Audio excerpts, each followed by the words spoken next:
as some of you already know, I like building speakers. And one of my long-held kind of ambitions, or maybe fantasies, depends, was to build speakers to sell. And that's the purpose of this video, to ask you if you would be interested in buying the speakers that I design and build and ship out to you. So call this market research, okay? Because I want to see if there are enough serious buyers out there for the idea. Now, part of the problem with doing something like this is that in order to do it, you have to come up with a solid design, which I've pretty much already done, okay? So let's put that aside for a second. Also, if you're going to do it, you have to do it in a way that, it pays. In that I'm not doing it for nothing. In other words, in that also the buyers are getting good value when you compare it to what's out there now. And over the last 2 or 2.5 years, I've been experimenting with open baffle speakers. And my experiments led me to the, I can't say belief, I can't say understanding. Maybe the best way to put it is to say that it would be a preference. My preference at this point is for open baffle. Having listened to the ones that I built more than a year ago and comparing it to various box speakers that I've built and listened to over the years, plus other ones I've bought, I know that for me, I'm not going to go back. Not for serious listening, not for sitting down and intently listening to music. I'm not going to go back to a box speaker. And some of that is kind of intangible, but part of it comes through in the presentation in the room. Now, I know that my room is not your standard room. It's well treated acoustically, so it's going to sound slightly different, or quite a bit different from other rooms that are more live. But this carries through, I think, to untreated rooms. One of the people that I've paid a lot of attention to was Siegfried Linkwitz over the years, and he's dead now. Quite a valuable contributor to the science of, say, open baffle speakers, because this is what he concentrated on as well. And his were, I think they were a three-way, well, he had a few different models, a few different designs. But his more popular ones were, I think, a three-way with a subwoofer that was an H-baffle subwoofer. Now, I'm not big on, although it works, it does take up a lot of space. Like subwoofers, I think, should still be in a box. It's the most efficient way to get the most bass, the cleanest amount of bass that you can is in a box. But as for the rest, anything above, say, 60, 70 hertz, in my opinion, you can't beat. You can't even touch open baffle. And that was his thinking as well. And my point of mentioning him was that he didn't believe in room treatment. So his room was untreated. Fairly large room, yes, but still untreated. So highly reflective. And he put value in those reflections. And I can kind of, see where that comes from. Because I've tried to replicate that very thing down in my listening room with the speakers I built last year. They work that way. They replace those reflections that I'm absorbing. But they do it in a way that they are in phase with the direct sound from my main speakers. So there's no cancellation. Right? So it's kind of a more evolved method of having reflections in your room. So with open baffle being the thing that I'm going to concentrate on, I didn't even consider anything else. Also, I didn't really consider anything less than a three-way. In my opinion, a two-way, it might work well in a very small room at very close quarters. You could say in a kind of a near field situation.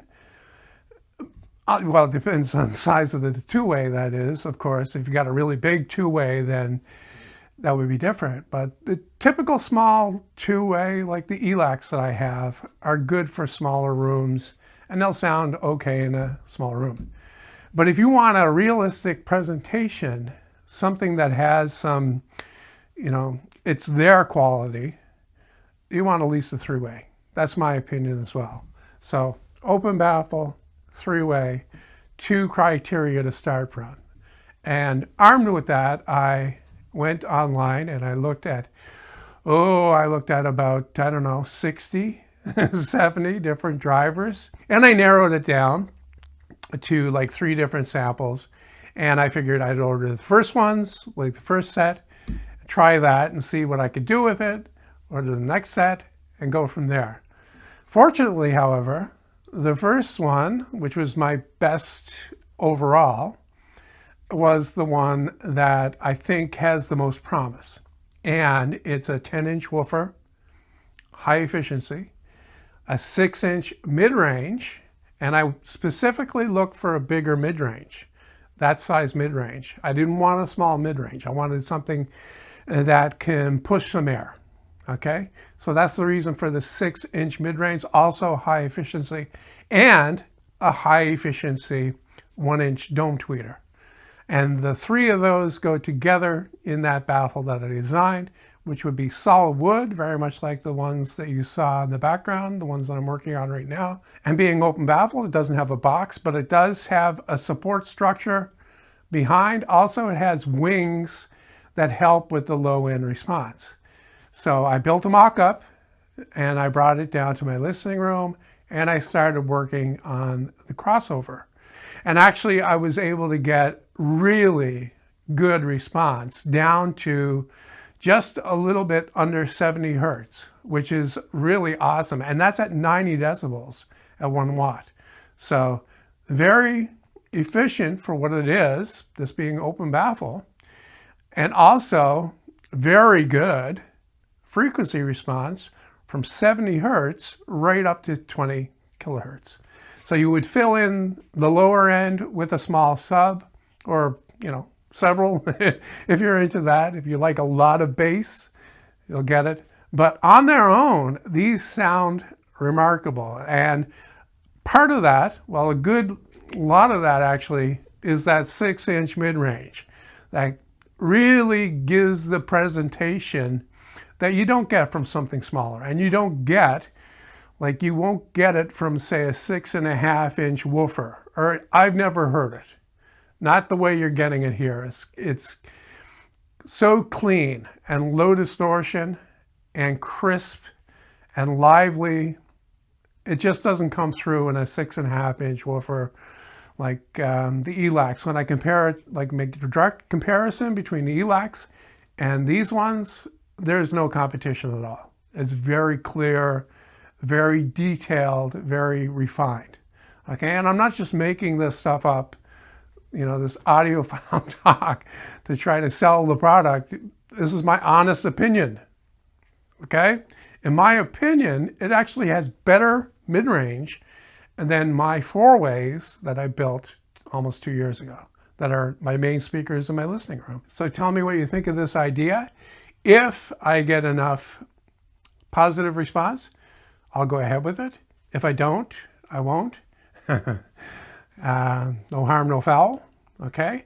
Don't be thinking about my feelings here or anything like that. If lots of people don't like the idea or think the price is too high, then that's fine with me.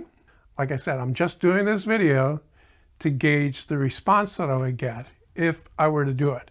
Now, the way I would set it up is with I think it would be with something like a Kickstarter, where you would commit to the pair. And I would also have, I think, maybe at least 2 other options to go with that. At the very low end, it would be just plans. that you could buy for something like, I don't know, 20 bucks or something like that. That would give you the physical dimensions of everything, very much like my other plans that I sell. Okay, and it would also give you the schematic for the crossover. And it would give you a list of the drivers and where you would get them. All right. That would be the lowest cost option. And the next option up from that, I could see being an assembled crossover plus the plans. So you would get the plans to build your own. You know, you buy the wood, you build the thing, you buy the drivers separately, but you get the crossover.